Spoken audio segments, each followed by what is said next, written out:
Yes, guys, welcome back. Welcome back to another match preview. The Champions League is back. I was going to say back at Stamford Bridge, but no, we're the away team and we're stuck in Seville for 2 legs. But we're here. It's the next round. It's Porto versus Chelsea. A lot of people saying the easiest draw we could have get, but it really isn't anything near to that. Once you get to the quarterfinals, every team has a capability of knocking you out, and it's going to be 2 tight games for us. But we are going to delve into everything Porto for the next half an hour to get an opposition analysis of EuroExpert himself. Obviously, bro, what are you telling me, man? Are you good? I'm doing good. And I'm going to say, I feel like I'm going to be needed because I've been reading the comments. And is Sarr available? Is Sarr not available? Who's injured and not injured? Yeah, there's so much to clear up, isn't there? The first thing with Sarr as well, because Sarr is barely even playing for Porto this season, if I'm correct, right? He only plays when they play back three, this game anyway. Yeah, I think he only plays back four because I swear they can interchange as well. Yeah, they do both, but I think he mainly plays when they play a back three. He plays on the left of the three. I don't think when they're playing a back four, he plays all that much. They play with Pepe and I want to say either Mbemba or Diogo Leite, I think. Well, the back three they've generally been sticking more to a back four, but the thing is, when their formation's a bit tricky because they mix in and out of it during the match, so it sometimes you'll get on who scored, the formation will go down as something that perhaps it didn't start with on paper, if that makes sense. But yeah, just to clear up, because I mean, very much you guys, correct me if I'm wrong completely, but I'm looking through UEFA, I'm looking through who scored, I've looked through Porto, looking through Porto themselves. Malang Sarr is available. The only players not available for Porto are Taremi, Oliveira, Meccano, and Mbaye. So I've seen a few comments that Mbemba isn't available. He should be starting. I saw Otavio apparently might not be available as well, but I don't know if that's injury or what. Some people are saying. So I've been looking through it. Otavio, I believe, I think he played at the weekend, but I think I'm looking through UEFA as well, just to make sure. And those are the only players listed as unavailable. So the only first team, is to make it more simple, really, is Taremi and Oliveira are the main ones out. Yeah, talk to us about Oliveira as well, because he's meant to be one of their key players in the midfield pivot too. He's a little deceptive when you look at him because he's got 11 goal contributions in the league. He was the player that BT Sport commentators are hyping up throughout the Juventus match, but they didn't know what to talk about. He's the guy that, he seems like their star player, but most of his goals have come from free kicks and set pieces. And even though Porto will be without him for this match, I actually think he's become a little overrated. So I think Porto won't really miss Oliveira. So in that sense, I don't think Chelsea are benefiting too much from him being out, because it's really set pieces, which I know obviously set pieces still matter a lot, but Chelsea have improved at them this season, and the odds on scoring a free kick goal were still quite high. Even in the leg against Juventus, the only reason that free kick went in was because Ronaldo turned his back and let it go through his legs. Wasn't Szczesny's fault as well? Slightly. Szczesny kind of scrambled across, didn't he? It was a little funny to watch, I thought. But awful. Oliveira isn't too much of an issue. But I will say quickly as well, just to set the tone a bit more. So obviously, a lot of you guys are probably reeling from the weekend, from the West Brom game. But it might play into your hands.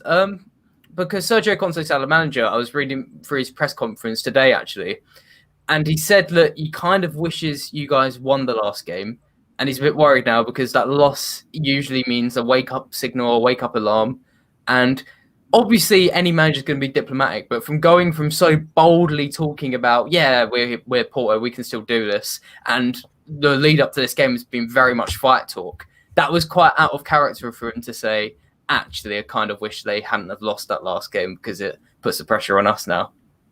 If anything, it makes more of a question mark for both teams, because we were saying this is all like uncharted territory for Chelsea fans. We haven't experienced what it's like to go under a loss under Tuchel, and we haven't seen the reaction back for it either, which is kind of why there's so much pressure going into this game as well, because if we do drop points 2 games in a row, if we do lose 2 games in a row, there's going to be added pressure on Tuchel. You're going to have rival fans saying it looks like we're falling back into the same trap that we had with Lampard. you're going to have Chelsea fans who are still Lampard apologists turning around and saying what's really changed in the last 3 months other than the same old unbeaten streak that we had in November. What was your thoughts on how Chelsea could address this game after the embarrassment against West Brom in itself? It's going to be interesting how to address it, because I think Tuchel want them to come out and full of energy, dominate the match, lots of chances, etc. But Porto are the sort of team you don't want to play for that, because the stereotype is that they're quite defensive, which I think is a little unfair in a sense, because that makes the idea of they haven't got the quality to play attacking football. They're actually the highest scoring team in Portugal. They've got a very good system in place. But with Porto sitting back, the key thing about them is they're incredibly well organised. They give up very little space. So I think Chelsea will probably want to address this game coming flying out of the traps, right, and getting an early goal. But Porto are the sort of team that are going to try and be able to prevent that a bit. I mean, they already got a 0-0 draw against City in the group stages, and they kept a few clean sheets in the group stages actually. So it'd be a little tricky in that sense to kind of hit Porto really hard and really early on. So it's going to be another one of those games where we're going to have to try and break Porto down for the majority of the match. That's what you see it as. Yeah, kind of. Yeah. Well, I did see Scott pulling a face there, so I want to hear the. It's more the point about them being the top scorers in the Portuguese league. I'd expect that, considering who they've got. Like, you look at the only 3 teams really competing in that league are Benfica, Porto, and Sporting, and I think Benfica, you could maybe argue that case that they probably should be the top scorers with who they've got, but their attacking line isn't brilliant. I mean, they got Nunez in the summer, who I can't remember, he was in South America somewhere, and he's fairly young. They got Waldschmidt, who was never that prolific, I don't think, at Freiburg when he was playing. Yeah. And they've got Seferovic, who's never been brilliant. Like, it's a far cry from the days of when they had Jonas up front scoring goals for them. And Sporting's attacking line is even worse. So I'd kind of expect Porto to be the top goal scorers in their league. I'm glad you brought it out, because it's a really strong point. Like the fact that the league is quite weak, and Porto are one of the strongest teams. They've won the league twice in the past 4 years. But an interesting, not so much of a counter, but a side point is that it's not as if they are the top scorers in Portugal, but it's not as if they're relying on individual quality. In fact, Oliveira is the only player to get over 10 goals, I believe. Even the 2 strikers, well, Marega has 6 goals, Taremi has 9, and then Lucas Diaz has 4. So they're kind of spreading it around, which suggests they're creating chances really well rather than relying on superior individual quality. So it's one thing to look at as well for Chelsea, because I think counter-attacking wise, they are quite strong, and as I said, they're really organised, mainly more in defence, but they're good at disrupting a team. But I will say as well, I'm not sure if it's going to move on at this point, but I'll say on the flip side, Porto have been really impressive so far in their pressing. They're being really destructive to the teams they come up against, especially Juventus. The big reason why Juventus were flopping so hard in that first leg is because they couldn't play football. They were just losing the ball quite consistently. Whereas Chelsea are probably, I think, one of the best teams I've seen in Europe at playing out from under pressure. Even like it might have been the West Brom game when, I think a few goals had gone in, but they were still passing it out from the back and keeping control of it. So I think that's one of Porto's strengths, perhaps blunted a little bit. Okay. So, because it makes sense that they'll be defensively minded already for this game, because we're going to be the away team going into this match. It's going to be kind of similar mentality to the Atletico game, where they're just going to want to stop us conceding an away goal as well. And you've spoken about the lack of goals that they've conceded this season as well. How good have their defense been this season? Obviously, they've got Pepe in there, and everyone's going to talk about his amazing performance against Juventus. But if we talk about on the basis for the whole season, how impressed have you been by them? The defense is not as good as you might think. Like, I think what we would consider a ridiculously strong defense is like City, right, where it's like 5 or 6 goals in the past 20 games, or overall in a season, like 15 goals in 30 games. Porto have considered 24 and 25 in the league. And in the Champions League, that has been a bit better. But they've practically been under siege. But I think one thing in the defence that does stand out is, we were talking about him before we came on, Scott was mentioning him, Chancellor Mbemba, the former Newcastle defender, even though Pepe has been astronomically brilliant for Porto. And I don't know if you guys saw in the Juventus game, he made, I think, 10 clearances in 60 minutes. He was like a one-man defense.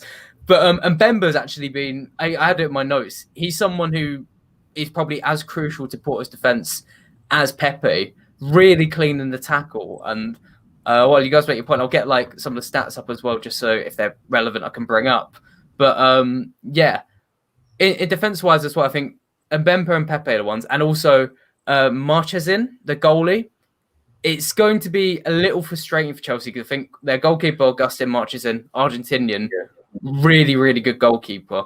Even if you look at all the highlights in the games they've conceded goals against City when they lost 3-1, it could have been 5 or 6 if it weren't for Marchesin making some fantastic saves. And in the league, he's got a 68% save rate. So it's above average, and he's kept 11 clean sheets in 23 games. So that's also something to look out for there. Yeah, he was going to be the one. Say that again? He was going to be the one. I was going to say he was going to be the one I was going to point out, because I remember watching either the game or the highlights of the game, the Juventus game, both games, and he was the one where Juventus had their opportunities to score and he just kept them out. And I feel as though, even though Pepe was as immense as he was, Marchesin was the one where he saved them. There were plenty of times when Chiesa could have scored, Ronaldo could have scored, and he kept them out and he kept them at bay. And I think he can definitely do that against us. But I feel slightly better than I did about the Atletico games, because defensively they're not brilliant. Their left back isn't amazing, and he should have given away a penalty in whatever. I can't remember which leg it was. The foul on Ronaldo right at the end, and I feel as though they have weaknesses that can be exploited, and I feel as though with the players they've got out, and I would say that we are able to get at them. It's just whether we can play at our best, or whether we're going to have another performance like we did against West Brom, where it's just mistake after mistake from everyone in the team. I feel like the last game against West Brom, it was just more like we had players coming back from international duty way too late, as compared to West Brom, we had players out for 2 weeks, being able to focus on this sort of game. And then you also have to take into account the red card, and then the rest was just calamitous from there. Like, this is not me trying to throw excuses. We lost 5-2 to a team 19th place in the league. It is embarrassing. We'll take the L on the chin and we move on. But there's still circumstances to take based on it. The only thing is we can't let it become a pattern now. And if we look into a way Chelsea could set up in this game, the first question we're going to ask is who starts in that back three, because Thiago Silva now won't be starting against Crystal Palace. And we could say he was a bit rusty for the West Brom game, but if he's definitely going to be out the next game, would it be worth risking him in this sort of match too? What are you guys saying? I would say start him in this game just of who he's against. I feel like Marega is a very physical player, and I think we saw that Christensen didn't have the best of times against Diagne when he used his physicality, and I think Silva's got the experience of playing in these sort of games and playing against those players where he might not be as physical as Marega, but he knows how to deal with him better. Plus, as well, that means Christensen's fully fit for the Crystal Palace game. He's fully ready, and then he can just come in and play against Zaha and Ayew probably, or whoever they play. But I feel Silva will be better suited for this game, personally. Sure. I could understand him starting this one as well. My only thing is the chemistry in the back three. And I feel like that was also part of the issue why we did struggle in the first 30 minutes against West Brom, which is why there's also an argument that we could go for Rudiger, Christensen, and Azpilicueta. But it's really just a one to bounce opinions around, because it could be Thiago Silva back in for this game. And technically, it does also make more sense, because if he's definitely going to be out for the next game, you might as well utilize him for this one. Wayne, what were you going to say, man? Because I just interrupted you. I'm not sure who should start, because I'm looking at as what you said today. Kante's going to be starting on the bench. So you've got in front, there's going to be the Jorginho and Kovacic pivot. And how they played against West Brom, so they had mistakes in them, and that cost us, because Silva made mistakes because of Jorginho's pass backs. I'm just worried that with that, Silva will probably struggle if it happens again, because he's going to get caught out. Because he hasn't played for 6 weeks, I think it was. But I personally would stay with Ruger, Christensen, and Aspie because of one, they've been playing together and they did well together. But not only that, I think they complement each other well as a back three. And I think that would be better off suited than mixing it and changing it. I know Silva's going to be a leader for us, but he could be a leader off the pitch. He don't have to be on the pitch to be the leader. And that's my own personal opinion. I mean, because you guys are going to know Chelsea way, way, way more than me. So I'm just going to make a side point before you guys kind of pick as well who should start. I will say from a Porto perspective, you probably want players who are going to be... Chelsea will want organisation over individual quality, because I don't think Porto are the sort of team that are like... There's no players in this team besides Jesus Corona, the best name in the world at the moment, who are really posing a major threat. It's more about their movement and how they put attacking moves together. So in defence, I'd want, I don't know who it would be, but I'd want the players who are going to keep things together rather than your best 1v1 defenders, if that makes sense. And I guess that kind of applies to midfield as well. Because, I mean, like, just to touch on Corona, from watching like a lot of Porto, he's genuinely the only player I think who would get into Chelsea's team. I feel a bit sorry for him because his stats are a bit weak. He's played at right back, right midfield, right wing, left mid, left back across this season. So he's been shifted around, but he's both footed, and he's the only player who I'd keep an eye out for. He'll probably start at right mid, so you maybe want Chilwell over Alonso, but the rest you'd want players who are going to keep the system together, because that's where Juventus faltered. They were quite all over the place, and they gave Porto too much space to get at them. And Chelsea, you need to make sure you keep Porto boxed in. Yeah, I was going to say for the left wing back situation as well, especially with the performance we saw on Sunday and the fact that Ben Chilwell was most likely rested because of the amount of game time that he had over the international break. He's definitely going to be a shoo-in to start this game, right? No one's going to have any disputes about that. No, and I think as Alex mentioned, with Corona playing, we saw against Furlong, for fuck's sake, as a right wing back, that Alonso struggled. And no offense to Darnell Furlong, but he's not exactly the most skillful of players, is he? And Corona is, even though his numbers aren't exceptional, he's still got that skill and trickery to beat Alonso every single time, and that's an accident waiting to happen. And so I think Chilwell should start because defensively he's more solid. He might offer a bit less going forward, but I would prefer to be defensively solid in this game and then properly go. Actually, no. Would I? I don't know, but I still think he should start. I still think that he should start, especially as how bad Alonso was in that West Brom game. Because here's the thing. We always say we want Alonso to start because he's better going forward, but we also signed Ben Chilwell because he was meant to be better going forward as well. He loves those underlapping runs into the box a lot more, and it's just... I don't know. I don't know if it's been confidence or if it's just been shit form with him over the last few months, but he really has struggled ever since, I think. We brought him back from injury in the Arsenal game way too early, and we got piped 3-1, and he just hasn't been the same since. And low-key, it's been the same for Reece James as well. So I'm also going to ask the question, if we're going to go for potentially more defensively solid, are you going to go for a Reece James over a Callum Hudson-Odoi? Both of them will offer us certain things going forward, but it's just Reece James will offer us that solidity defensively as well. I agree, but I would say no on the other account, just because on the left side, on Porto's left side, I'm less worried about them getting at us. Plus, as well, as I touched on, their left back can be got at. Defensively, he's not the best at times. He can be got at, and I think if you have Hudson-Odoi and then one in front of him, maybe a Pulisic who is back, maybe Ziyech as the one who could hold the ball up and look for the overlap of Hudson-Odoi, that would work. Because it then means Diaz either, he can stay up the pitch, but he's then putting his left back at a 2v1, or he has to get back and it nullifies him on the attack, in the attacking sense. My personal opinion, I think we can spend the ball with Hudson-Odoi being there than on the other side, because when you look at it with Aspilicueta behind him, he's got that defensive know-how to be in the right places at the right time. So I think we can afford having Hudson-Odoi there than having Alonso on the left-hand side with Rudiger behind him. So I think that's why I would play Hudson-Odoi there for attacking more than defensive. Yeah, I want actually no. Based on the Atletico Madrid game, I could actually defend it a little bit more. I was going to say he hasn't been properly tested in that sort of game yet, but we've had the Atletico Madrid first leg, and that came straight after he got subbed off in 20 minutes against Southampton.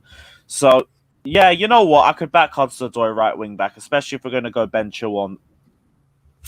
If we go Ben Chilwell on the left, do you think we're overcommitting a bit too much if we throw Hudson-Odoi in there as well? I mean, just In to. what sense? I was you gonna then before you guys get into that because it's quite relevant. Like Scott's mentioned how he thinks that Porto's weak on the fullbacks, and you're spot on with that because I was just wanting to throw a bit in the sense that you guys are debating if Reece James or Hudson-Odoi plays or the wing backs. I think Chelsea need to go actually more attacking at both fullbacks because I was just double checking my stats as well. So Mbemba, we touched on, he's won 83% of his tackles, which is like way more than any Chelsea player has in a long time. Basically, in the middle, Porto are stacked. And without Oliveira playing, they're probably going to play 2 DMs. Whereas their fullbacks, Zaidu Sansai and Wilson Manafa. Sanusi, there we go. Wilson Manafa as well. They're both a bit more attacking and a lot less defensive. I mean, Manafa, I'm just glancing, he's lost 30% of his headers. Sanusi, he wins only about 50% of his tackles. So it's not to say they're necessarily bad, but you're probably going to get more luck attacking the wings and coming into the centre from wide rather than going straight down the middle. Big up Artem as well, saying play Callum Hudson-Odoi at left wing. This is also another debate as well. It's kind of why I wanted to prefer Reece James on the right-hand side too, because I've spoken about the front three that we could potentially be playing. And for me, I'd still want to go for the one that we had against Everton with Kai Havertz in the middle, Timo Werner on the right-hand side and Callum Hudson-Odoi on the left, with the pair of them interchanging between each other. Already said numerous times, I think that's the most fluid front three that we have, and both of them will be able to complement each other excellently for me. So with that in mind, would you still want to keep Hudson-Odoi at right wing-back, or would you want to push Reece James in for this game? I'd want to keep him at right wing-back, I think. We saw when he came on against Atletico Madrid, he did not look on it when he played further forward.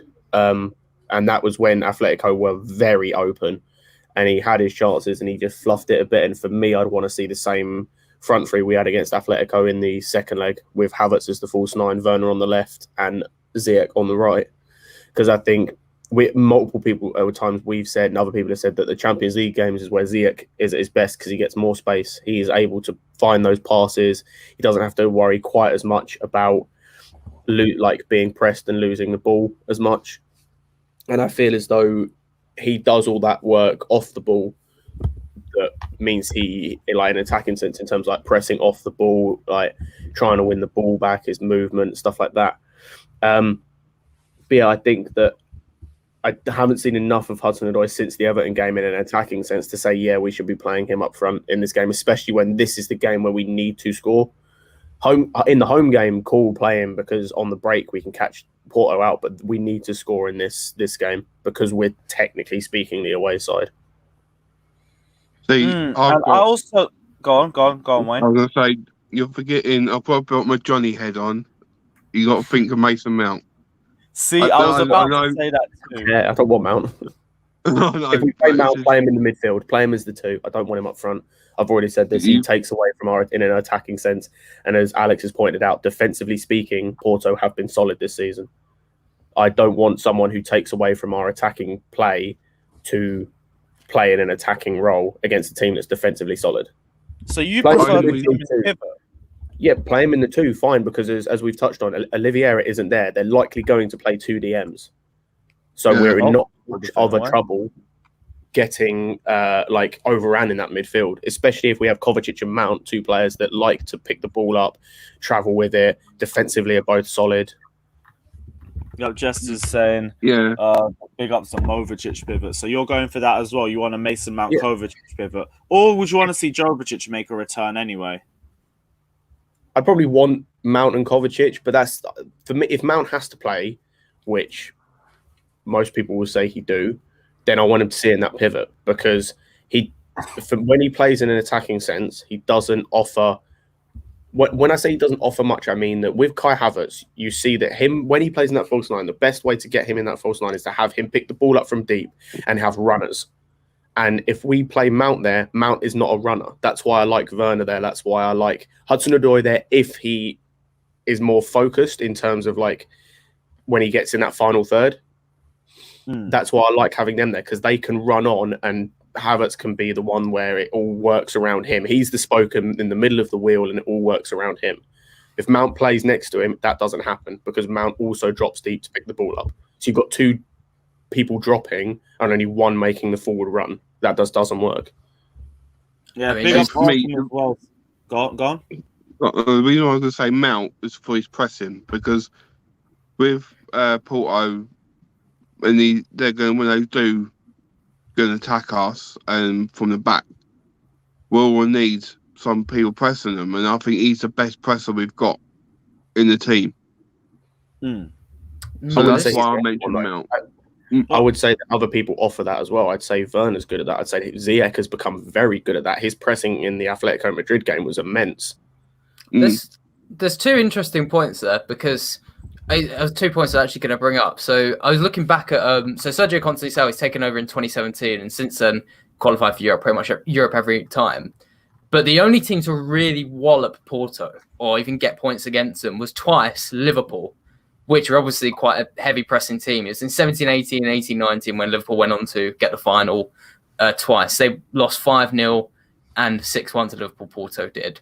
So it would make sense if you want to have like a strong pressing team. But at the same time, they kind of lend into Scott's point, because I think I'm going to feel very diplomatic here because I know Mount could be a divisive topic. However, one thing we can all agree on is Mount likes to sit in between the lines, pick up the ball and turn and then create something. That's what he's good at, finding space between midfield and defence.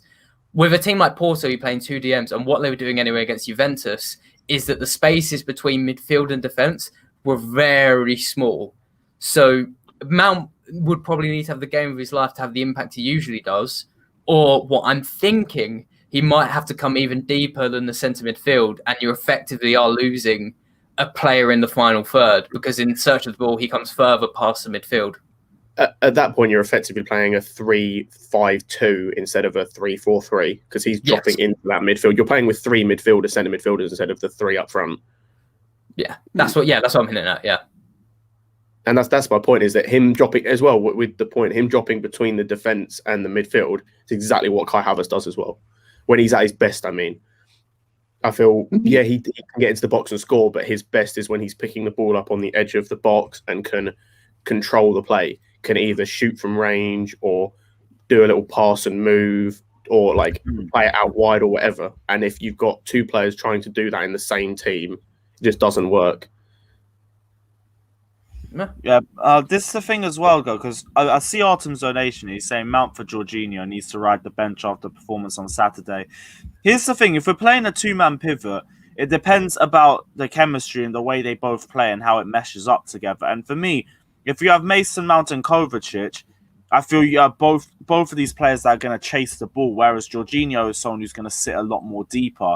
And I feel like you need one of each of these type of players, which is why I'm not too sure if a Mount and Kovacic pivot would work well together. I feel like we have the same similar problems that we complained when it was a Kante and Kovacic pivot, where you have both players that will attack the spaces. You don't have anyone that's going to sit deep. Any agreements, disagreements? I agree I do agree, but I also think, as we've touched on, I think it works in this game because of the personnel missing for Porto. Because I feel as though, who would be the one that isn't the sitter in that Porto team, Alex? It would usually be Oliveira, and Uribe would sit deep. What probably would it be in this game? Because obviously Oliveira's out. So without Oliveira, Grujic is probably going to play midfield, who has drifted forward a bit, but nowhere near as much as Oliveira. And that's why I say it'd be fine, because we've already talked on how good Mount is defensively in terms of his winning the ball back, his pressing and stuff like that. And I feel as though we might not be quite as defensively solid, but I feel as though their midfield would suit this game rather than in the next game where Oliveira will be back. He will be playing, will be slightly further forwards. and then you will have to have a Jorginho type player or a Kante where they are defensively better and they can not necessarily sit, but they can drop a little deeper. I'll let the Chelsea fans take that. Yeah. All right, cool. We've spoken about the front three now. No, we actually haven't. That's the last place we're going to go. Just a little bit, but not too much. Yeah, we haven't fully decided on it. Do we go for a Kai Havertz in the middle, or do we go for an Olivier Giroud in this sort of game, where we try to get Timo Werner and Kai Havertz on the wings? I've already said I prefer Kai Havertz, Timo Werner, and Callum Hudson-Odoi, but the thing is, this front three can really be interchangeable, and there's plenty of different ways you can try and address trying to break down Porto. So, first off, I'll go to you, EuroExpert. What do you think would be the best front three that could do the most damage to Porto, depending on the way they set up? It's interesting because you mentioned Giroud there potentially, and obviously Abraham's out in the wilderness. I think if you try and beat Porto in an aerial battle, you will not win because they are built. They're the team that celebrates every aerial clearance, and as we saw in the last game, Pepe and Mbemba, they're going to eat any striker up. I think that's what happened to Ronaldo and Morata. They've struggled so much with lack of service. So you'd probably want quite a nippy front three, one that's going to be able to link up well and pass around this defence rather than trying to beat them 1v1, as we've touched on with the centre-backs there. Probably not going to be beaten like that. So part of me leans to Kai Havertz so he can drop deep, and that does pose a question to the centre-backs if they are going to follow him or leave him to one of the midfielders. But I know I would definitely start Werner, and I would start one of Pulisic or Hudson-Odoi up front. But I'm not sure if Pulisic's fit for this game, which is the only thing. The only reason I mention him is because he's not downright completely out. I don't think so, at least. Oh, no, he is. Yeah, there he is. I think Tuchel said that what happened on Saturday was precautionary, that he could feel it going, but he didn't. It wasn't like, it's gone. It was more like, this will go if I carry on. Okay. So even if he doesn't play, I'd play onto the line. The reason I just mentioned him is because I think it'd be good to have a player who's high in dribbles, and Pulisic is the only one besides Kovacic who is like Chelsea's best at taking players on. So you probably want someone like that in there rather than a Giroud or a Linkman, because it's not as if Chelsea are going to play long and need to bounce balls off of someone. They're going to try and pass it around, in my opinion. But what do you guys think? I actually agree with that, to be fair. I'd take a Werner, Havertz, Pulisic, because then, as you said, you've got two players that will make the runs and will take players on. People forget that Werner's actually a fairly competent dribbler of the ball. Like, you can see when he's one-on-one with players, he has the ability to take them on sometimes. It's not as good as like a Pulisic or a Hudson-Odoi, but he still has that ability. And as I said, I think having Havertz in there it poses a bigger question for their centre-backs rather than Giroud, where it's like Pepe is like, cool, I've got this. Yeah. Like, they can literally be like, cool, you're not getting anything this game. Yeah, that's where I'm hitting. What about you, Wayne? I'm for Ziyech, Werner, and Havertz, because I think Pulisic would be better off on the bench coming on for the last 20 minutes, half an hour, just in case he doesn't pull it anymore and make it worse. If it is something that is coming, like a proper tear or something like that, we just don't know, and it just might just click and we waste a substitution, we have to take him off. So I'd rather give him 20 minutes, maybe at the end of the game, go from there and build him up for the second leg. And I'll probably play Ziyech for the balls behind, because I'm guessing, because obviously you know better than me, you're an expert, but they haven't got a lot of pace in the back line. And Mbemba's the only really quick one. I wouldn't call him slow, but I agree they're not going to be able to. If Werner's getting in behind, they're not. I wouldn't bet on them to catch him very easily. And I think Ziyech is the main player we've got that can find Werner behind with a good ball as a link for the midfield. So, from my opinion, I think it should be Ziyech with Werner and with Havertz, and I think that'd be a good up front three. I will say as well, whatever attack Chelsea line up with, this will be the biggest test so far of Tuchel's progress, because I think Chelsea under Lampard, in my opinion at least, they're similar to what Juventus were against Porto, where it was sort of relying on the individuals, the plan hadn't really clicked so much, and they weren't very clinical. Porto, we've touched on how organised they were, but I just wanted to throw this little fact out there. They also went 8 hours without conceding in the Champions League. So Chelsea will need to finish their chances because that is a very good defensive record in the Champions League. Yeah, big up Artem as well. So, yeah, Scott, did you want to address this as well before we go into the He's competent. I didn't say he's world class because he's not. He's competent. He can take a player on from time to time. Yeah, a confident Timo Werner can do it. It's just when he's got no confidence in his shell. If we're talking like dribbling ability, he's probably like a 5 out of 10. It's still competent, but he's nowhere near like world class level because he's not. Yeah, we ain't calling him Kovacic or nothing, but when he's confident, like he's a much better player than anything we've seen, especially under the December period. Big up Artem as well, saying this game shows we need to add centre mids to transfer window. With Kante's injury, we only have 2 true centre mids. There's also Billy, but Tuchel won't play him. I've also said like we need a traditional DM. I've said that all season. I think the West Bromwich Albion, the game against West Brom was such a big example of it because it was so exposed in that area of the field, especially when you went down to 10 men. But that's something we're going to have to address in the summer window. But you're correct where you're saying we need to add some more midfields in the transfer window. I also think Billy needs to go out on loan to a Premier League club, not like a poor one, like a Leeds or something, or like I'd say West Ham, but he wouldn't play. But like that sort of level. Leeds, like Everton. Everton, I don't think he'd play, but like usually like sort of a mid-table team that plays fair. Like, do you know what? Southampton. I'd take Brighton. They play good football, and their midfield's not stacked. I know where they are in the table, but that's just because their strikers are god awful. But depending on whatever clubs come up, there could be a decent team there that if they play. Norwich, if they go up, might not be a bad shout. They play good if they have the same manager from last time they were there. They do. But yeah, so I think he needs a loan to go to a team that plays good football where he can get that Premier League experience.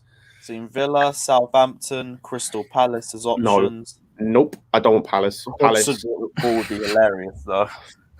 You want to talk about you want to talk about individual? I don't think they'll get promoted this year. You want to talk about individual brilliance FC? That's Palace in a fucking nutshell, man. Yeah, Zaha, Eze, or even surprisingly Michy Batshuayi even turning up with a couple goals. Lampard might be taking over there. Go. What are you saying? Next year, Frank Lampard's supposed to be taking over Crystal Palace next year. That's actually decent. That's a decent move. That's a decent move from him, I won't lie. Whoa, Frank Lampard to Crystal Palace. This is the first I'm hearing of it. What? Because Roy Hodgson's talking about retiring, and he's really singled out the person he wants to take over as Lampard. Really? Fair play. That's mad. I'd take that because they've got a decent. He can bring through some youth players as well because they've got a decent youth system at Palace. Crystal Palace Gilmore wouldn't be a bad solution there. Be honest. You're thinking about that. That's not a bad shout, to be fair. Yeah, that's not a terrible shout. EuroExpert, just before I open up the lines to anyone else, is there any other danger men that we haven't already mentioned that you want to talk about?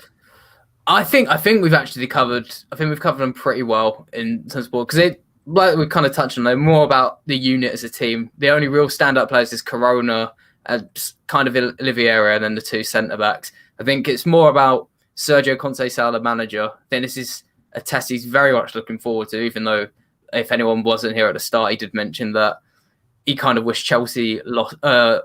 He kind of wished Chelsea won at the weekend, so it didn't give him this wake-up signal before such a big game. But yeah, it'll be interesting to watch. As I said about it's going to be a good test to see how organised Chelsea have become, and if Tuchel and Chelsea can put this manager aside, which I think they will. If you're going to ask me a prediction, I think Chelsea will get through this tie overall. Still, despite the things we've said. Yeah, I think it's going to be a good measure of the progress of Tuchel. Okay, well, guys, we have just dropped the StreamYard link in, so if you guys want to come in and have your say on the Porto game, perfect time, jump in, have your say, and we'll discuss any talking points that we haven't already discussed yet. Or if you agree or disagree with anything that we said, we'll discuss it in here as well. Big up Gesture as well, saying we know where Tammy is going in the summer then, if Frank Lampard goes to Palace. That's a good move for him. Depends on if he even stays in contract, to be honest, because we've already said the biggest issue isn't whether he plays for us or not, it's whether he even signs a contract for us to think long-term with him. That's what the biggest problem has been. And for him, Like, Tammy Abraham is definitely going to the top, in my opinion. It's just he needs to get this 180k a week contract out of his mind immediately. But yeah, we've just got more people in. We're going to open up that's the it. lines, I everyone. think regardless of whether that's a full move or a loan, that's a good move for him. I mean, he'll get in over what's his name, Christian Benteke or Mishi Batshuayi. I don't even know if they'll take Mishi Batshuayi, even with or without the goal. I don't think they will. No, not based on Roy back. Hodgson's points from the other day. There we go. All right, cool. First off, Oscar, we'll start with you, bro. What's your thoughts of the Porto game? I'm a lot. Can you hear me? Yeah, we can hear you. Great. I'm not as confident as I was before the weekend. I won't lie. But I think our main aim is to try and get on the score sheet and just bring it to the second leg.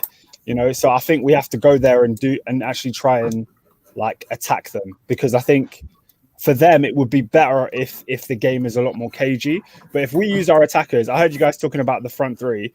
I generally think if we go out there and there was a conversation about whether we play Reece James or Hudson-Odoi, I think we play both. I think I'd like to see Hudson-Odoi on the left wing. I think I've been on this channel about maybe 5 or 6 times, and every time I've been on, I've said Hudson-Odoi needs to play left wing, because I feel like it's just our best chance of creating chances. And like you were saying, Lewis, I think the Havertz up top is best for me. And to be honest, when it comes to that right wing situation, I know Scott was saying he likes Werner's dribbling, but personally, I agree with Lawrence on that one. I don't think Werner's a competent dribbler at all, and I would much prefer to see Mount as the right wing, just because I think like Werner's played a lot of games and his head's clearly not in the right space right now.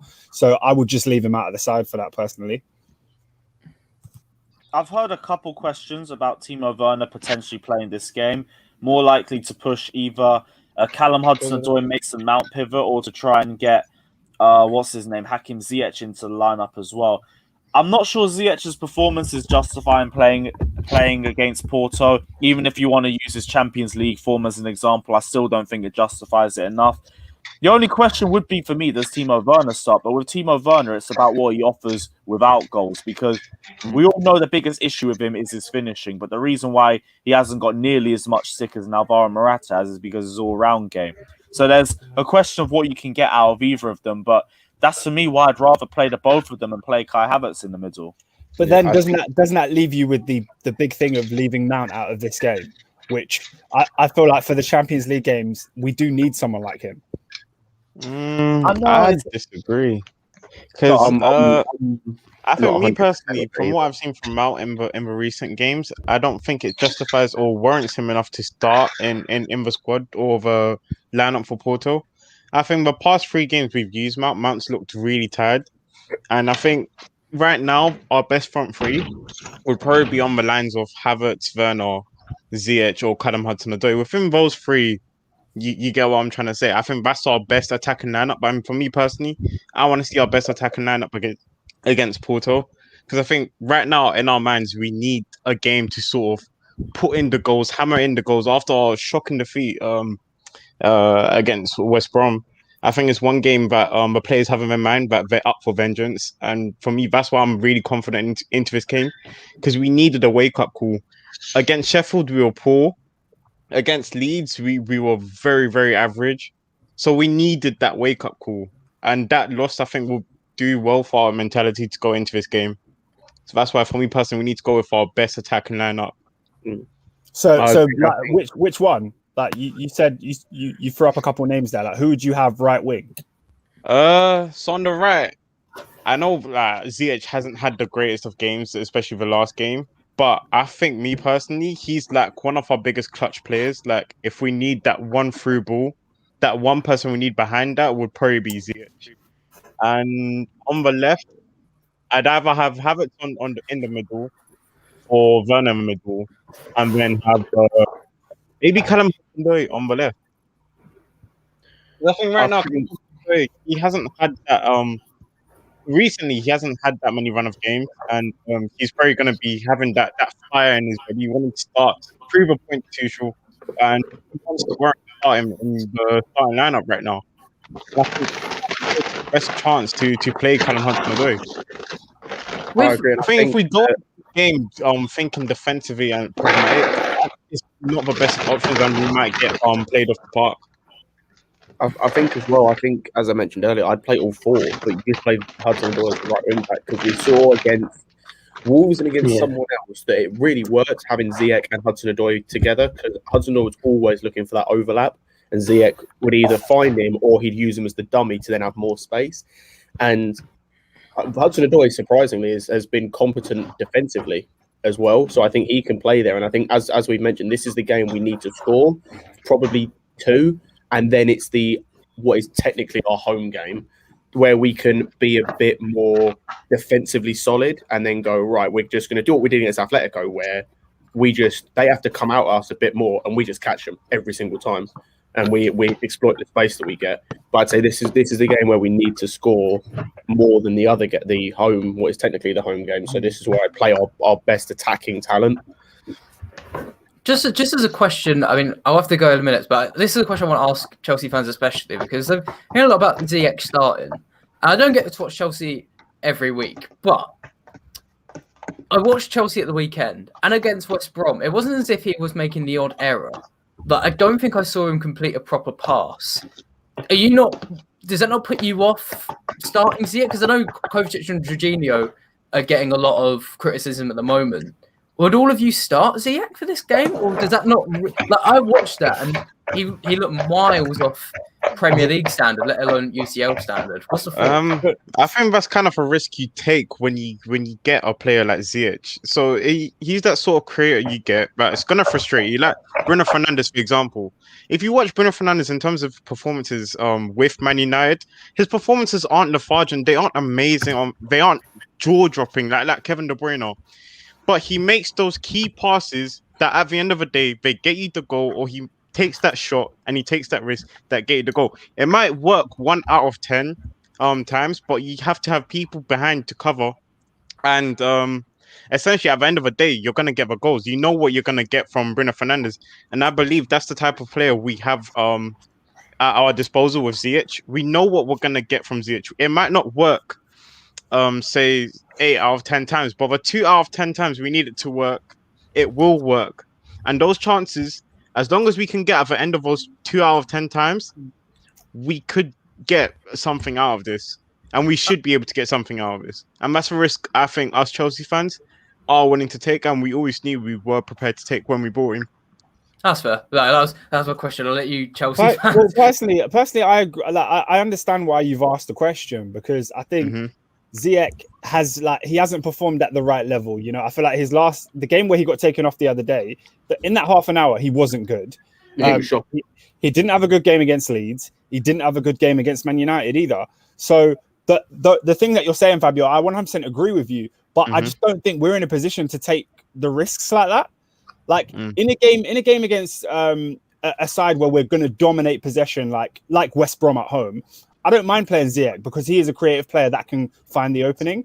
But I just don't think he's performing, like his form right now is not cutthroat enough for us to take the chances when they come. I feel like he will frustrate us in this game, and that's not something we need. I'll let you guys debate. I'm gonna head off. I hope you come to a full settled thing. Thank you for jumping on anyway, guys. If you want to see more EuroExpert, the link is down in the description below, so check him out, bro. Thanks again for hopping on. Much appreciated. As always. Thanks for having me on. Cheers, guys. Have a good stream. Cheers. Bye.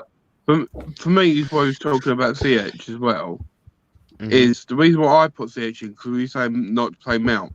I'm looking at a dead ball situation where we're going to probably need someone to cross the ball for corners, to free kicks. Without Alonso, without Reece James, who's saying might not play, I'm looking at who else have we got for dead ball situation if they don't play. So that's why I would put Ziyech in, just for that sake. He's got that ball he can whip in. He can be a dead ball specialist. I know that sounds a bit silly, but I've got to look at it as in this sort of game, we're going to need every little bit of luck to win because it's a Champions League. It is a valid point. It's another way to score, so you want as many ways to score as possible. And if you had a good set piece taker, then corners, free kicks, it just makes it a lot. It makes it as another way of scoring. And I think we've all seen from Ziyech, he's a slow starter. He takes a while to get into his groove, to get that confidence, to build it in, and then he gets that balls in. Because with both of Atletico games, especially the second Atletico game, at the very start, he wasn't amazing. Like in possession, he'd always lose the ball. Like especially when he had his back turned around and he had his back against the defender, he'd always lose the ball in possession. But once he got into the game, after he got the goal, especially, that's when we started to see the best of Ziyech. 30 minutes in, he started to find the balls to Werner, and those kind of balls we don't get that from any other creative midfielder we have at our club right now. It's those cut through, clear cut chances that he produces that can pretty much bypass any defense. And I think what we can get from him is what we won't get from any other creative midfielder we have at our disposal. Maybe Kai Havertz, yeah, we could get that from Kai Havertz as well. But I think with the both of them in our lineup, that is probably one of our best combinations we have. Yeah, well, we're going to get it less so from Kai if he plays as the 9. So I do get what you're saying. I just wouldn't go for it. Would you like start Giroud? No. You know what? No. To be fair, I was thinking about that because if we're looking at how Porto are going to play, Porto are going to really sit back and drop back. They're going to play all of those tactics and they're going to try to play us off the park. And what we need is a clinical goal scorer in front of goal, someone that can get in front of those crosses that Ziyech will probably most likely put into the box. And we won't get that with Werner. This isn't the type of game where I'd say we should play Werner. Because the games where we should play Werner is the type of games where we know that teams are going to come at us. They're going to leave tons of space in behind, like your Manchester City's, your Bayern Munich's. But with Porto, we know what we're going to get. We know that they're not going to attack us. We know that we're going to have 60 to 70% of possession of the ball. And that's why, me personally, I'd rather see Giroud or even Havertz in the middle rather than seeing Werner. But Fabio, just to respond to that quickly, you like Giroud up top, and then you factor in like Ziyech on the right wing. I just have flashbacks of that Fulham game where we just kept spamming crosses, and it was just pointless. Like nothing was happening. So that's what it makes me think of. That's why I'm just like down on that partnership. I would say as well, I agree on your point about Werner, but if Werner doesn't play, Hudson-Odoi or Pulisic has to play up front. Like we need to have at least one person who can get in behind. Is Pulisic fit to play? Yeah, Pulisic is fit to be in the squad. That's what. Will he start though? I don't know. I don't think so. If Werner doesn't play, because I'm not saying he has to. Risky. It's risky. I would also say I agree everything you said about Giroud there and whatnot, or I would if they didn't have Pepe at centre back, because Pepe will just clean up everything. Like you saw what he did in the Juventus game against Morata, and Chiesa and stuff like that, where he just did not let him have anything. So I would agree with that, but if they didn't have Pepe, which they do, so with Pepe, Giroud just will not get a sniff, I don't think. And me personally, I'm not trying to see Alonso as the left wing back. I think because Corona will tear him a new one, and we've seen against with wingers that have pace against Alonso, it's just it never goes well. It never mixes in well. It's like oil and water. So I'm trying to see either Chilwell. I'm not too adamant on Chilwell being our starting left back for the going into the next season, but for this game especially, we need pace on both wings. And even if we have to play Callum Hudson-Odoi on the right wing, because I want our best attacking lineup. So what you guys? I hear that. The big question though, and we have been asking that for a while. Where do we fit Mason Mount into this? Johnny, chat to me, man. Yeah. Big up. What's happening, guys? I think Mason Mount's got to play this game. End of. Havertz has to play this game. So however you fit the system, like with those two in it, I'm down. I think Tuchel will be unpredictable as always. I don't think Ziyech deserves a sniff at this game, the way he's played. I think he was awful the last game. Fucking awful. Jorginho and Kovacic more than likely will play. Billy Gilmore. Is Kante fit? I don't know if he's fit. Yeah, he's fit to be in the squad. He's fit to be in the squad. He'll be on the bench. He's on the bench. Yeah, he'll probably be on the bench. So you're looking at the Jovic pivot, which I'm fine with, as long as you've got Mason Mount in front of them. Cool. I would go with a Odoi right wing back, and have Mount on the right, and then Havertz in the middle, and then probably a Werner I would probably go for because of his movement and what he offers you, and then Chilwell left wing back, not Alonso. That's what I'd go for. I can already tell what's going to happen if we play that. I could already tell we're going to end up playing all of our game down the right hand side. It's going to be with Mount and Cho the entire time. Werner won't keep possession, and we're going to be lopsided. You can switch them, or you take Werner out. Whatever happens, you can put when you play Adoy. Hold on, listen. When you play Adoy, I've seen Mason Mount works really well with Adoy on the right. Mm-hmm. It works really well. But when Chilwell plays, Tuchel always puts Mount on the left. So I don't know whether Tuchel's going to go with Adoy wing back, or whether he wants him at the top right, and he plays Chilwell on the left wing back, and has Mount on the left, and Havertz in the middle. And then you'd probably go like that, or you play James and you play Ziyech, because those two work really well together. And then you have Chilwell and Mount on the left side, and then Havertz in the middle. If you play Havertz and Mount, you have to play Werner. You cannot play anyone else. Yeah, well, I would play Werner. I mean, he's contributed the most goals for us. Ziyech has done nothing for me. No, but that's what I'm saying. But Werner's fair enough. I'm saying he has to play if Mount and Havertz play. Because I'm cool. I mean, the way I look at it, guys, I don't care who plays, how he fits it, but you've got to have Mount. Like, if Jorginho and Kovacic are going to play and there's no Kante, I need that insurance with Mason Mount in that up top, and to drop in to protect them, because they'll get run ragged in the midfield if Mount's not playing. Havertz will drop deep, cool, but he's not going to give you the energy deeper like Mount can give you and progress the ball. We want Havertz to be pushed up as far as possible, but to drop in when he needs to and spread it left and right. And whether he goes for an Adoy right wing back, or he goes Adoy left and then puts Mount on the right, I don't know. I don't care how he does it, but that you've got to play Mount and Havertz. I agree with you in terms of the protection and assurance we get when Mount plays along with Jorginho and Kovacic, the defensive assurance that we can get with Mount. But if we're looking at the standpoint of in terms of, you said that Ziyech had a bad game, and but we have to see it as the team overall had a bad game, not just Ziyech. Obviously, we look Mount as well. Mount had a bad game. I think he's been really tired the past 3 games, Sheffield, Leeds, and especially this one. And I'm not even going to blame this one on him, because I think that's more so to do with Southgate. Southgate overplayed the shit out of him. Yeah, he did. He did. Obviously, when Mount came back into the lineup, obviously Tuchel didn't really want to play Mount because Mount was already tired. He wanted to rest Mount.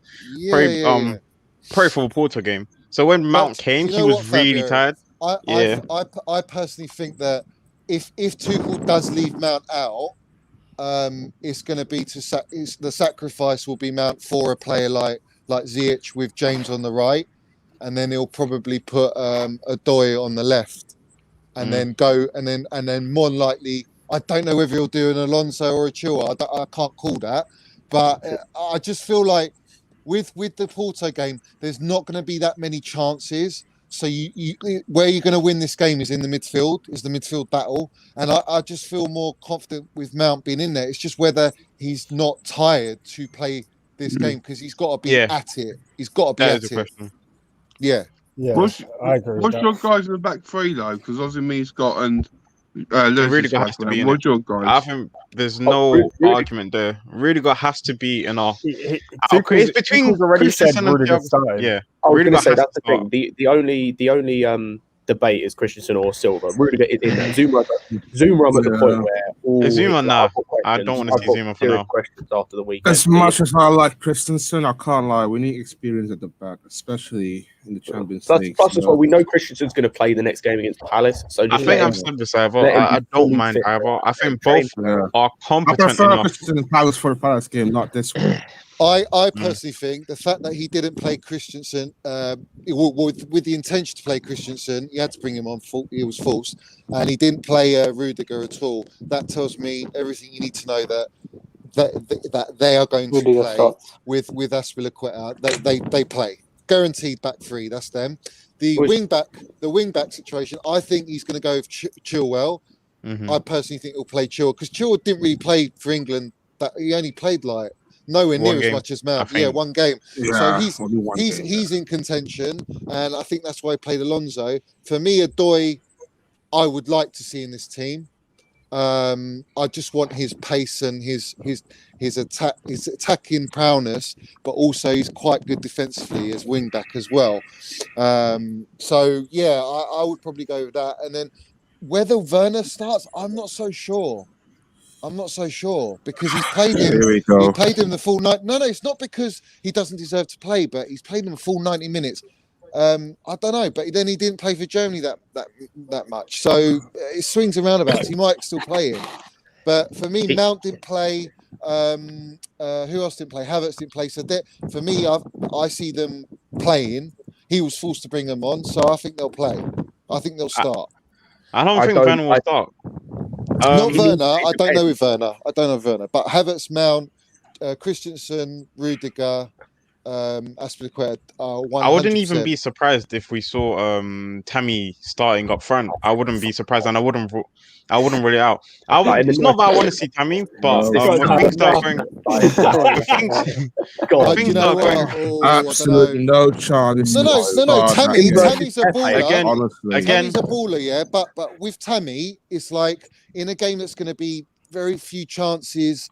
You need someone who can hold the ball up really well, and for me the only one that we've got is Havertz, in my opinion, that can hold the ball up and not give it away and keep possession. I don't actually think so. I think it like I wouldn't start Tammy, but I think Tammy's attributes best suit a game like this because we're going to work the ball into the box and then we're just going to struggle with players like Pepe. And so one thing I like about Tammy is that he's good at finding space in the box. Like he does score those tap-ins because he's in the right place at the right time. And I just think no one else in our team is good at that. Yeah, and here's the only thing. The only problem is we have centre backs like Mari and Holding. He's playing against Pepe. Like Pepe will bully. But realistically, the only problems we have with Tammy are aerially. He's weak and he's not good of a ball aerially, and his hold-up play isn't good enough for Chelsea standard. But apart from that, when it comes to finishing in a box, especially on the ground, he's arguably the best we've got. Yeah, fact. It's just in the air, he's just not good enough. But I don't think we need to. In the air, I don't think we need to worry about that. I mean, my thing with Tammy is just hold up. I don't think his hold up is as good as Havertz. Even if we have to play Werner in behind Tammy, as long as we have someone holding up a ball and letting Werner run off of Tammy's hold up play or even Giroud's hold up play, so that all of the midfielders can come from in behind and take a chance. You get what I'm saying? Because I don't think we should rule out the case that we might have someone up to even Kai Havertz. I think we can either go Kai Havertz, Tammy, or Giroud up front, but I don't think we'll see Werner that in the as a centre forward in that role. I just go. I think for me, Havertz, he gets that ball. He's got the intelligence, the instinct to play that little ball, whether it be to an Odoi or a Pulisic on the left and right or Mount. You know, I just feel like he's got a bit more composure, and Tammy hasn't played for a while, and I think this is too big a game to just throw Tammy in without having any leader. I see that. I agree with you there. Yeah, that's fair. That's definitely fair. Not that I don't think Tammy's good enough. It's just I just feel like, you know, it's not a game you want to go 1-0 down and then have to play the second leg at home. Do you know what I mean? Like, you want someone to hold up the ball who's fit, had a run of games. Havertz has had that run of games. Giroud hasn't played either. So it's like, I mean, he might put Giroud in and everyone's going to be like, what the fuck? Do you know what I mean? So, me personally, I wouldn't have a problem with Giroud playing this type of game. It's those type of games where we're looking at the Bayerns where you know you're gonna have space in behind, and you know that Giroud will get torn to shreds if he plays those games because he's not fast enough. But these type of games when you know where your opponent's gonna sit back, they're gonna let you have the ball, let you dominate. So you're gonna have 60 to 70% of those are the type of games where I'd probably play Giroud over Werner. But in games where I know I'm not gonna have as much of a ball, I play Werner because he hits hard in the counters. again, for me, it just comes back to Giroud is a big game player. It just comes back to Pepe being Pepe. We saw what he did against Juve, and like even though his legs might have gone, you don't lose the mental side of it in terms of defending. For me, Werner's the only striker I look at where you can create space. Like Tammy will get bullied. He won't let him have any space. Same with Giroud. He won't let him have any space. Because what I would do is, what game was it? Was it the Atletico game where every time Giroud got the ball, he had someone straight into the back of him every single time or straight up his arse, and he just can't function like that. Whereas Havertz has got a bit more skill, exactly. and, intelligence. He knows how to draw a foul or just to hold the bloody thing. We've always struggled with our centre forward holding the ball. You know what I mean? So that's pivotal in the way we play, especially when you want to keep recycling and keep possession. And as we mentioned before earlier, we're mentioning in the live that where we're going to get success is down the wings, not in the middle. So playing a Giroud where we've then got to focus our play in the centre just isn't wise. Or even with a Tammy, we've got to focus play down the wings with, say, Hudson-Odoi plays a right wing back or plays at right wing, or Pulisic plays, or whoever. We've got to focus it down out wide with the goal of getting it into the box and not focus it through the centre, because then they'll be solid and they'll keep us at bay. Yeah, I think either Pulisic or Callum have to play for me personally on that left, because I think they are the best we've got on that left hand side. Is Callum absolutely 100% fit and ready to go? Yeah, the only problem he had was he had a little shoulder or something like that, and they said that before he came back to training, he was like 75% fit anyway. He was in contention to play for under 21s anyway. But Chelsea called him back. Johnny, can I ask you? Do you want to ease him in though? You said like you want to. Yeah, you want to ease him in. Nah, I don't think he needs to be eased in. When Odoi got injured, if it's not his legs, then I don't see what the problem is. He played 90 minutes in the first game of the under 21s. And he was amazing. Apparently, he was actually really good. He was really good. He was the only one who had a shot on target. Then he got himself injured, and Eddie Bruford came out and said he's not going to play the middle game, but he was still going to play in the third game. So the injury wasn't that serious because he was going to play him, but then Chelsea recalled him.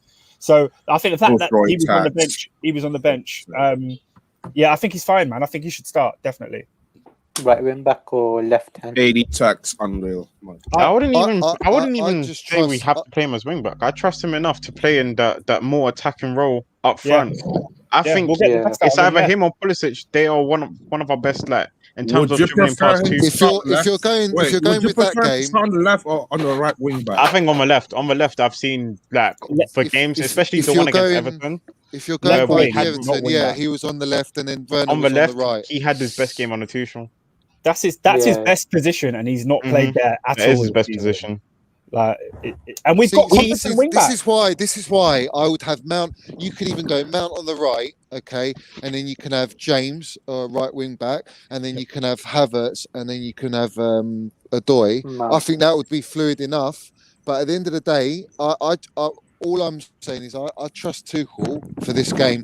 I think he's given them all a kick up the backside, which they deserved from the West Brom game. And I think they all know they've got to step up the game. There's no time for complacency or underestimating this opposition.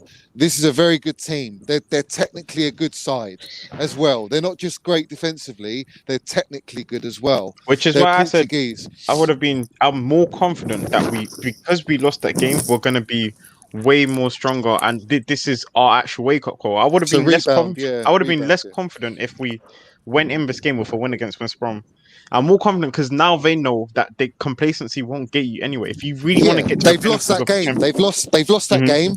They've one of the worst sides in the league. Yeah, and I mean badly as well. 5 goals they conceded is awful. Yeah, and that's the biggest wake up we can get right now. It's a reality check. I'd rather actually saying that we said, Lewis, in it on Blues, we said it's actually could be a blessing in disguise in the sense that if we'd gone into the Porto game winning, still unbeaten, and then Porto score against us, or they score 2 against us, it's like, how would we take it? It would be shocker. It'd be I think this is what everyone was waiting for, to see how we'd react after a loss, because we've seen how we react after a win. We've seen how we can put up a string of wins and a string of games. Now I want to see how we react under Tuchel after a loss. And I've got good expectations for this game. To be fair, I'm gonna have to shoot off, Lewis. Safe man. See you guys. I'll see you, John. Shoot off, man. Sure, Big up, John, guys. Yeah. In a bit. I'll speak to you tomorrow, no doubt. See you In a later. bit. Bye. Yeah. I was going to say, I was before after the game of the weekend, and before I was really nervous, but then I got a good vibe today because I woke up and Monster shared it. This time, 17 years ago, we played Arsenal, and Wayne Bridge scored that goal at Highbury. Wayne Bridge. Follow. There's only 2 minutes to go. I just can't wait for the game now. So I think I just got a good vibe thinking, we'll do it. Yeah. I think At the end of the day, Wayne, stage. yeah, I just want to say something that the domino effect on the Saturday, I don't want that to happen again to us under Tuchel. So we have to turn up tomorrow, no matter what. So every game now, go on, Wayne. Did you watch your train earlier? Did anyone watch it? Yeah, I did. I fell asleep, man.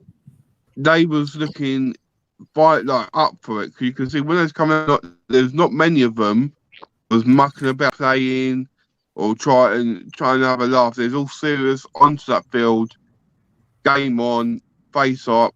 They know how serious it is. I like that. Yeah, of course. Because we've got a lot of players right now that have to prove a point. They have to prove a point. Jorginho has to prove a point coming into this game. Yep. We cannot allow any more mistakes. Any more, and I mean any more mistakes throughout the whole season. Jorginho has a big point to prove because this performance could dictate his position going into next season, whether we keep him or whether we sell him. So again, players like Jorginho, what other players? Not that many other players, but especially Jorginho. He has a big point to prove, and I think he will prove that point. Alonso. I don't think we'll even see Alonso in that style, but if we do, sure. No, we won't. And even Reece James, Because we haven't got many games left now this season. So I think now they're playing for the future because in the summer there will be max exodus of players. Because I think Tuchel will end up saying, I don't want you, you're not going to be in my future plans. And I think and I think a lot of players expected West Ham to probably drop points as well. The fact that West Ham got a win is another reality check for our team. And it shows that if we're not on our A game, we aren't going to get top 4. Nothing is guaranteed. You can have all the players, all the squad in the world. You can have all the talent, all the potential. But if you're not on your A game and if you do not perform, you won't reap the fruits of labor. Mentality. It's mentality. So that was a big kick up on our ass, isn't it? And it's a big wake up call. We have to take the next opportunities, and you can only beat what's in front of you, I guess. And we have to beat our next remaining oppositions.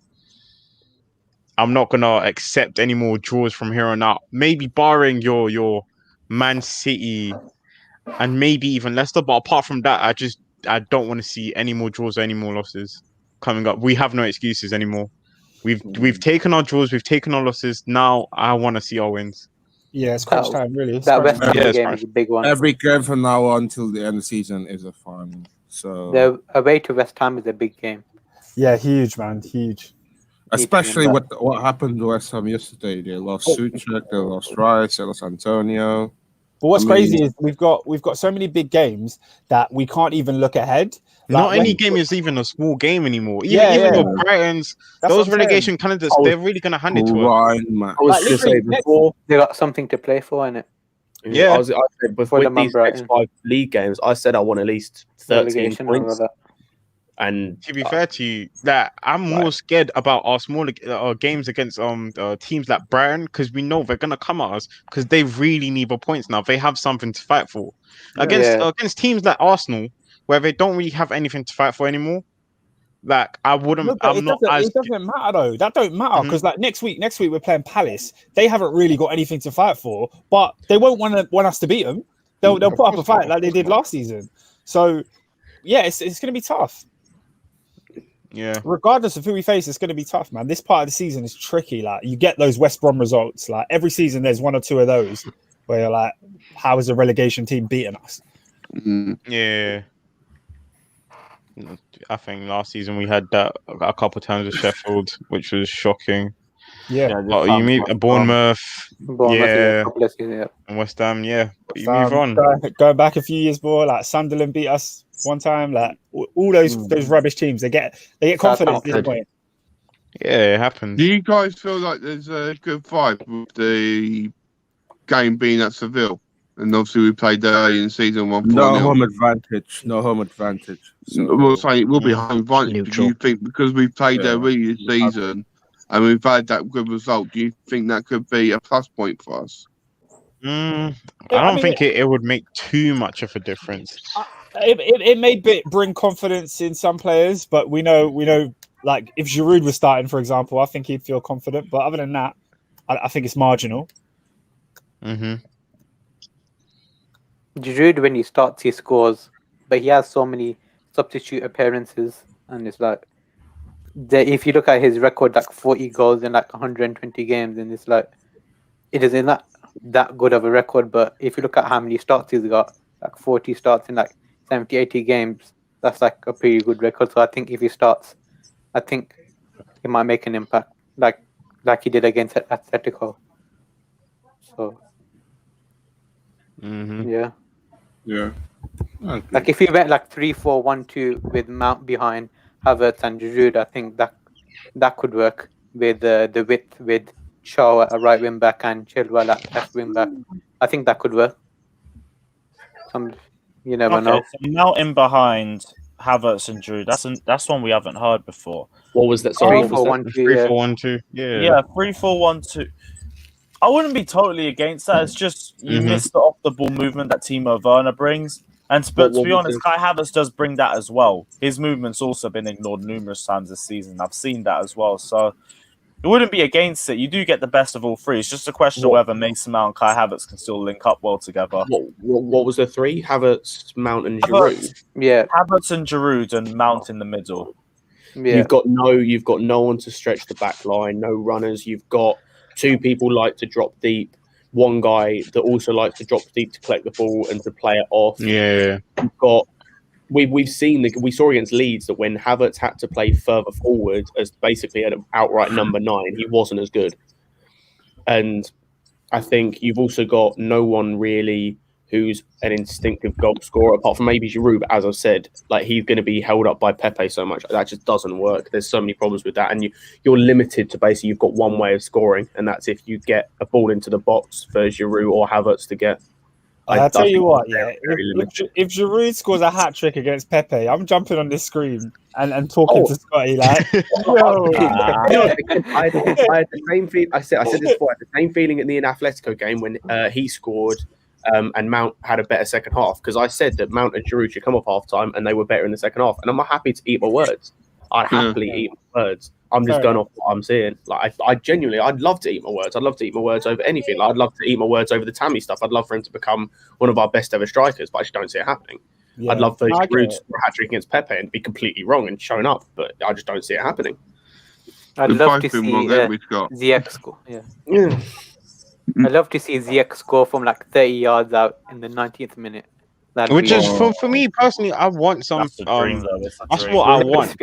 We're not taking enough shots in the midfield. I keep screaming this. We're not taking enough shots, either from Kovacic, either from Mount, either from Ziyech. We're not taking enough shots, and I know they have it in them, especially Ziyech and Mount. I know they have that long range shot that could potentially go on the top being corner, but like we've seen from Frank Lampard. And you see players like Bruno Fernandes, they try it. Well, even when they're not having the best of games, guess what? They pop up with a goal because guess what? They try it. As long as we try, we'll get it. Madison, especially. Tielemans. Yeah. So what I want to be seeing is us taking more shots from our midfield. Because you never know until you try. It's annoying because Kovacic does try, but he never hits the target. Yeah. It's either that or it's straight at the keeper. Like he apart from that one game against Valencia in the Champions League where he did actually pull it off. but we're never gonna see that again. Yeah, we're never gonna see that again. Yeah, big up Jorginho Arsenal against for the Fulham. donation, saying tomorrow's game is going to show what this team's made of. Either they shake off that 5-2 as just a one-time thing, or it might just keep going downhill. Is anyone actually worried about a potential mentality shift based off the West Bromwich Albion game? Or are we really looking at it as just a one-time thing? A little bit, the domino effect from last time we had this. I would say How much do you no. One at a time, No, one at a but, time, one at a time.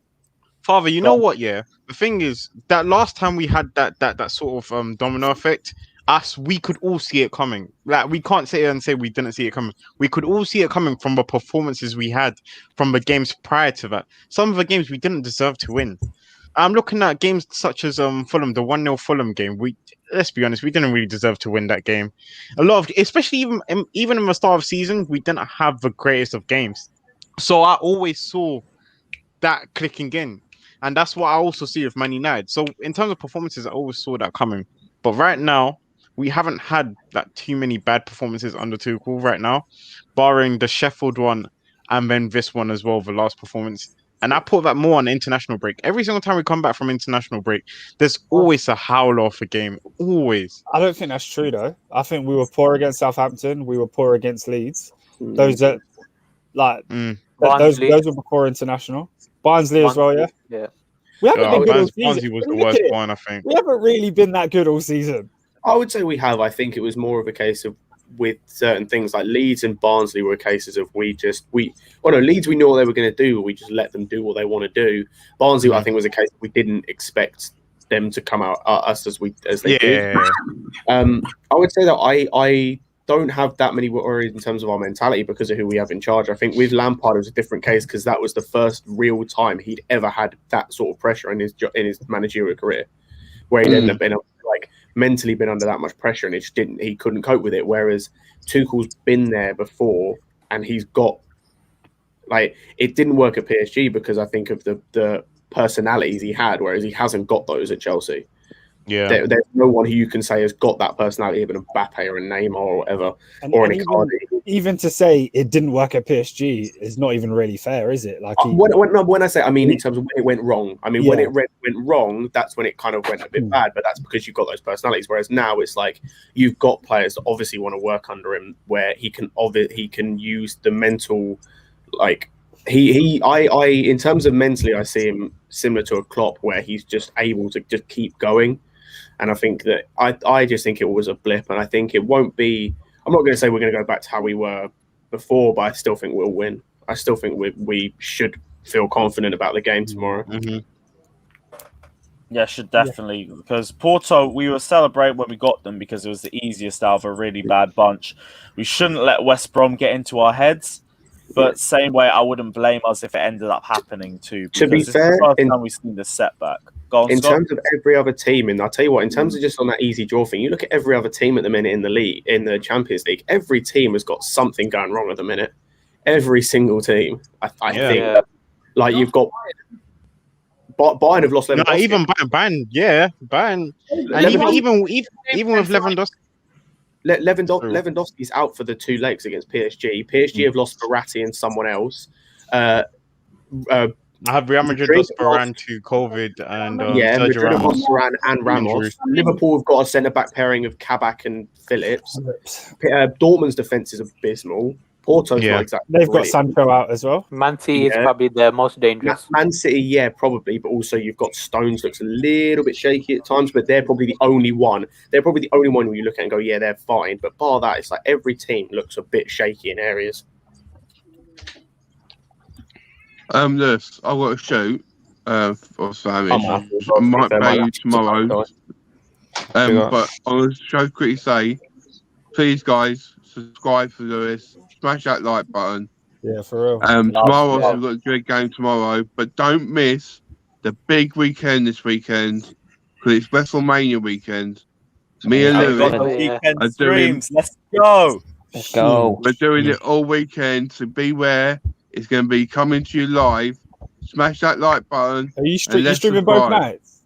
Both nights. If you're around, jump on. We're all going to be here.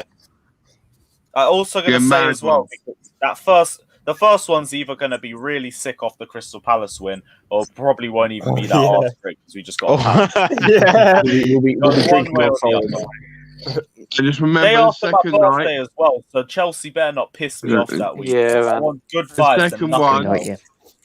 Second one, we're drinking for his birthday.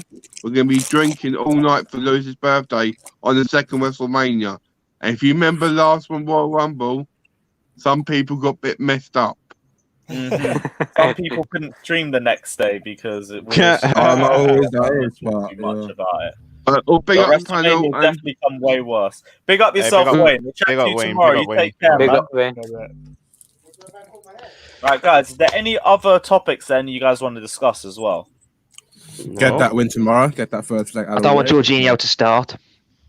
Oh, why is okay, that? we've got another one. Let's jump into it. Go for it, bro. Talk to me.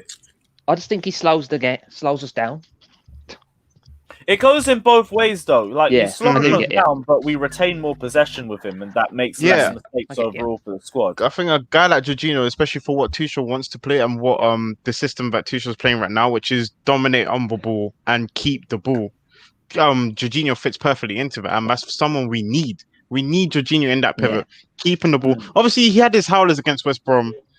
It's always bound to happen. Yeah, exactly. It was always bound to happen to one of our players, and it just happened to be Jorginho. So I wouldn't really put that too much on him because I know that it's just a howler. He'll get that out of his system, and obviously coming into next game, he'll obviously want to prove a point to Tuchel that he still wants to play. He wants to be a huge part of a role going into the next season. Yeah, Jorginho. Yeah, go on. Also, I just think it's a case of, like, as I said, it was a case of the whole team. Like, he did have a poor individual performance, but if we're playing that card, like, Mount was at fault for 2 of the goals, but people still want him to start as an example, or Reece James was at fault for 1 of the goals, but people are still debating whether he should. Exactly, this is what I mean. It's especially with Jorginho when it came to Jorginho, but especially one of the other goals that people say that Jorginho was at fault. Reece James played a really bad pass. Oh yeah, that was awful. How even tall is Jorginho? Jorginho's like what? 5? You get what I'm saying? If someone he could digs never it get out onto his that. head, like, there's not much he could have done. Yeah. There's not much he could have done there. So we just gotta be like more unbiased towards our players. I don't think. I get what you mean. I don't think that's biased though. But isn't it worrying? It's only suiting him more than anybody, like the system. I don't think it's just I don't suiting think him. it's just suiting him. It just he fits in it. Like, even when Jorginho's not playing, you see when we have a pivot of Kante and Kovacic, you see they bring out the best of each other in that system. I don't know what your name is, the guy that made the point, but like Daniel. I feel like I get your point, but for tomorrow, I feel like he has to start, and I feel like for the rest of the season, I'm fine with him. In the summer, I'm ready to get rid of Jorginho. So to an extent, I kind of do agree with you. I would say I'm not right ready now. to get rid of him. I know, right I now. wouldn't start him, but he'd be a good squad player because, like we said, we need to get a new DM in, but he could be someone you have on the bench. We tried him as a squad player, but that's a 50 million player. That you're putting on the bench. Exactly, 50 million on the bench. Yeah, that's a bit too much. Say that, but look at City. I don't think so. Like, if that's what the goal is, because I think for pretty much every team in the league, it should be where you can have basically 2 teams and they both compete, which I think should be the goal, because then you can compete on every front. They've got 50 million pound players left, right, and centre on the bench. And I understand that. I understand that, but at that point, if we have that, we have too many midfielders. It's compact with too many midfielders. We have the likes of Billy Gilmore still has yet to properly break into the team. And then we have the likes of Tino Andrian as well. We have too many midfielders that right now at our squad, we need to look to sell some of them or offload some of them. I think business-wise, Jorginho makes a lot of sense because we can still get good money for him. And he's 29, I think, right? I don't feel like next season I'm prepared to get rid of Kovacic or Kante. That season. So I want to bring in a DM, just like you said, and I think Jorginho is the collateral damage of that. I would say of our midfielders, he should be, in terms of being sold, he should be the first to go. But I don't think we necessarily need to sell him, because if we have him on the bench to bring on for games like someone brought up in the review, I think, of the West Brom game, where he's best for games where you need to close the game out and can hold on to the ball. And I think that can work fine. With Gilmore, I think mentioned it. He needs a loan. Like he's Gilmore. not playing. I think. Well, then speaking of Gilmore going on loan, what about the loan players that are coming back? I feel like a lot of us are giving up on Barkley completely. Oh, Barkley's then there's Ruben. Then there's Conor Gallagher. I think Conor Gallagher's been really, really good this season. Of all of our loan players in the Premier League, I agree. He's been outstanding. Whether he'll get a look in is a different story. Whether he will be able to break into the squad that we have right now, the midfield that we have right now, I don't think he can break into that midfield that we have right now. I don't see why he couldn't play FA Cup games. I don't see why he couldn't play the. Yeah, no, I 100% agree.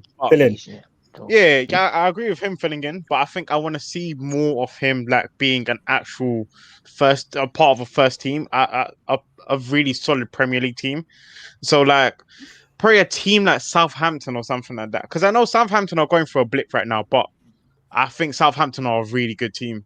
Like I wouldn't undermine Southampton, and I think if he goes to a team like Southampton, he really will. It will help with his development a lot more than staying in the squad at Chelsea and playing in the FA Cup games. Do you know what I fear with Chelsea though? You know how we had all these great loan talents and we had them all out on loan, and it took a transfer ban and a Frank Lampard to come in for some of those players to get their shine. Do you not feel like if we keep going the way we're going, we're going to end up again where next season we ship out a load of young talent on loan, and then we're going to say, oh, we need a new centre mid, we need a new DM. And then all of a sudden we're back in a situation where Gilmore's gone on loan, he can't come back. Gallagher's gone on loan, he can't come back. And put all these players. And then we end up having that academy dearth that we've had for years. I don't think so, because I think with the likes of Tuchel, and obviously with Frank Lampard, obviously after the transfer ban, him putting in a load of young players. Yes, we get Johnny, but yeah, with Frank Lampard bringing in a lot of young players, it's really opened the lights to the board to show that we don't need to spend as much money as they originally thought. That we already have. Saying, though. Look at what we're saying. We're saying let's buy a new centre mid and the centre mids we have on loan. Isn't that what it's always been? No, because it's a different type to what we have on loan. We're wanting a proper DM, which we haven't got on loan. The only person of the loanees you could say probably could play is Ampadu, and he's been playing for the bottom team in the league and has not been brilliant.